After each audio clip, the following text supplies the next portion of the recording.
नमस्कार, स्वागत है आपका बीडीवी न्यूज में। आपके साथ में हूं सना और आइए करते हैं खबरों की शुरुआत इस खबर के साथ। केंद्रीय योजनाओं के सभी पात्र हितग्राहियों को लाभ दिलाने और नवाचारी योजनाओं से देश में हुए विकास से आम लोगों को परिचित कराने के लिए प्रदेश में विकसित भारत संकल्प यात्रा शुरू हो रही है, जिसे लेकर जिला पंचायत सीईओ के द्वारा कलेक्ट्रेट कार्यालय में संबंधित अधिकारियों की एक बैठक ली गई। जिला नहीं आया हुआ है, मतलब मंडला आ गया है, दमोह आ गया है। हमारा जिला विकसित भारत संकल्प यात्रा को लेकर कलेक्ट्रेट कार्यालय में एक बैठक आयोजित हुई, जिसमें सीईओ जिला पंचायत जयती सिंह ने संबंधित अधिकारियों को बताया कि यह यात्रा वैसे तो 15 नवंबर से आरंभ हुई थी, लेकिन प्रदेश में चुनाव की वजह से यह यात्रा 9 दिसंबर को शुरू हो रही है। लिहाजा इसकी तैयारियों के साथ ही रूट चार्ट बनाने एवं केंद्र सरकार की विभिन्न योजनाओं के पात्र हितग्राहियों को चिन्हित करने सहित कार्यों से संबंधित जानकारी देकर आवश्यक निर्देश दिए। उन्होंने अधिकारियों से स्पष्ट कहा कि इस यात्रा के लिए सौंपे गए कार्यों में लापरवाही कतई बर्दाश्त नहीं की जाएगी। इंफॉर्मेशन एंड ब्यूरो है, वो आ रहा है आपका स्टेट डिपार्टमेंट में, जो संबंधित डिपार्टमेंट है वो इसमें आ रहे हैं। ये अभी प्रचार प्रसार के कंपोनेंट्स है, अभी आगे देखेंगे इसको। और हम लोग पोटेंशियल बेनिफिशियरी को, नए जो लोग हैं जो इसमें जुड़ सकते हैं, उनको जोड़े भी और उनको इसका डिटेल्स हम लोग दें। जबलपुर कृषि उपज मंडी में चल रहा किसानों और व्यापारियों के बीच का विवाद अब शांत हो गया है। जिला प्रशासन द्वारा आयोजित समन्वय बैठक में निर्णय लिया गया कि जल्द ही मटर की खरीदी प्रक्रिया प्रारंभ की जाएगी।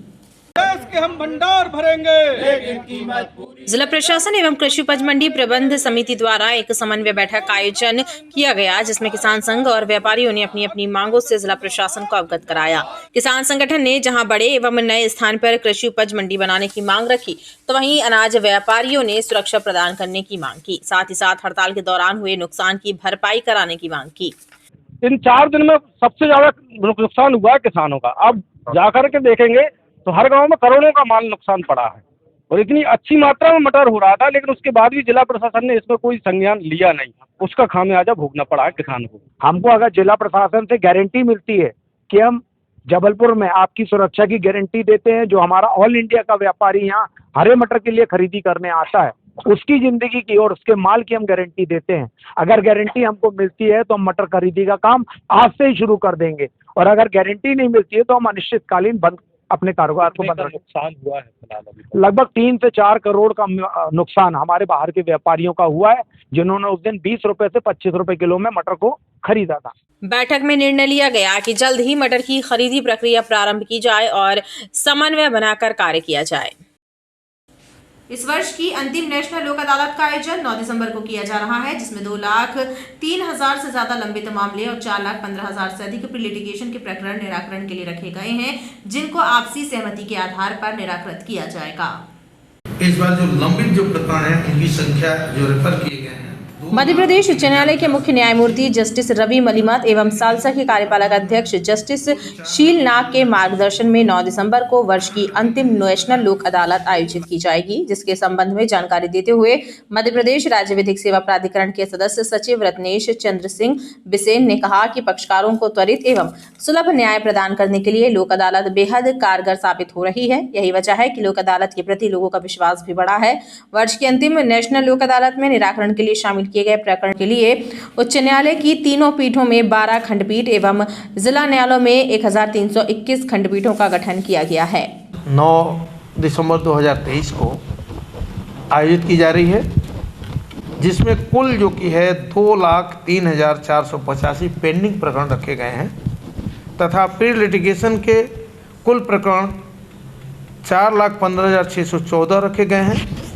कुल 1,333 खंडपीठों का गठन किया गया है, जिसमें माननीय उच्च न्यायालय की तीनों बेंचों की खंडपीठ 12 हैं और जिला न्यायालयों की खंडपीठों, जिला न्याय तालिका की खंडपीठें 1,321 हैं। नेशनल लोक अदालत में न्यायालयीन, लंबित, दीवानी एवं आपराधिक, बैंक, विद्युत, श्रम, जलकर, संपत्ति कर समेत प्री लिटिगेशन प्रकरण निराकरण के लिए रखे गए हैं। मेडिकल कॉलेज अस्पताल के गेट के सामने खड़े वाहनों और ठेलों को हटाने के लिए यातायात विभाग द्वारा मुहिम चलाई गई। इस दौरान विभाग के अमले ने कई वाहन चालकों के चालान काटे और ठेले लगाने वालों पर भी कार्रवाई की। यातायात विभाग के अमले ने मेडिकल अस्पताल के गेट के ठीक सामने वाहन खड़े करने वाले बस, ऑटो रिक्शा, जीप, कार चालकों के विरुद्ध मुहिम चलाई और उनके चालान भी काटे। ट्रैफिक पुलिस ने बताया कि लगातार इस बात की शिकायत मिल रही थी कि मेडिकल अस्पताल के 2 नंबर गेट के सामने बड़े वाहन खड़े होने एवं ठेले टपरों के कारण मरीजों एवं अन्य लोगों को अस्पताल आने जाने में काफी परेशानी हो रही थी, जिस पर कार्यवाही की गई।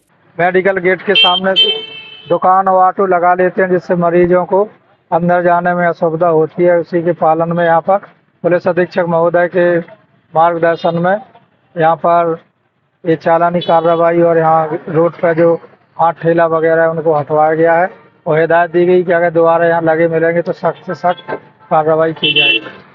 कार्यवाही के दौरान ठेले टपरे वालों को समझाइश भी दी गई।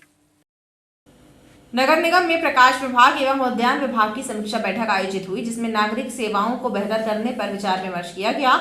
महापौर जगत बहादुर सिंह अन्नू ने अधिकारियों को निर्देश दिए हैं कि रुके हुए कार्यों को जल्द प्रारंभ कराया जाए। नगर निगम में आयोजित बैठक के जरिए महापौर जगत बहादुर सिंह अन्नू ने प्रकाश विभाग एवं उद्यान विभाग के कार्यों की समीक्षा की। बैठक में महापौर ने अधिकारियों को निर्देश दिए कि प्रकाश विभाग से संबंधित पेंडिंग शिकायतों का जल्द निराकरण कराया जाए। साथ ही साथ शहर में बनाए जाने वाले नए उद्यानों की प्रक्रिया जल्द शुरू की जाए। साथ ही इस कार्य में जनभागीदारी सुनिश्चित की जाए। बहुत सारे गार्डन हम लोगों ने पहले से पिछले 1 वर्ष में शहर में बनाए थे और कुछ 60 से 70 गार्डन नए जो काम चालू होने थे। जबलपुर शहर में मध्य प्रदेश का सबसे ऊंचा राष्ट्रीय ध्वज, भारत माता का मंदिर और भी कई प्रतिमाएं जो बनना चालू हो गई हैं, उनका क्या स्टेटस है, कितने गार्डन कब किस दिन में हम करने जा रहे हैं, ओपन जिम कहाँ कहाँ क्या लगाने जा रहे हैं, नगर निगम की जिम हम कहाँ करने जा रहे हैं, कितने दिनों में हम करेंगे। उसके अलावा प्रकाश विभाग को लेकर कितनी लाइटें, किस तरीके से हम लोग हमारा सिस्टम जो पहले हम लोगों ने तय किया था वो कितने अच्छे से काम कर रहा है या उसमें क्या सुधार की आवश्यकता है।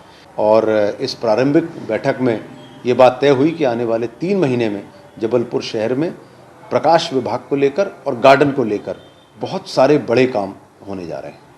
समीक्षा बैठक में अधिकारियों के साथ मेंबर इन काउंसिल के सदस्य भी मौजूद रहे। एसपी आदित्य प्रताप सिंह ने मालखाना मुंशियों की बैठक लेकर उन्हें मालखाने को व्यवस्थित रखने के निर्देश दिए। साथ ही उनकी समस्याओं को भी सुना और उनका निराकरण करने का आश्वासन भी दिया।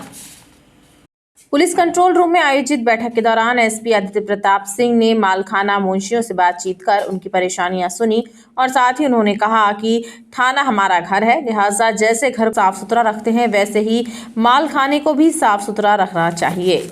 वहीं उन्होंने जब्तशुदा वाहनों एवं माल की सूची तैयार करने के भी निर्देश दिए। इसके अलावा विस्फोट एवं ज्वलनशील पदार्थों को भी सुरक्षित रखवाने पर जोर दिया है।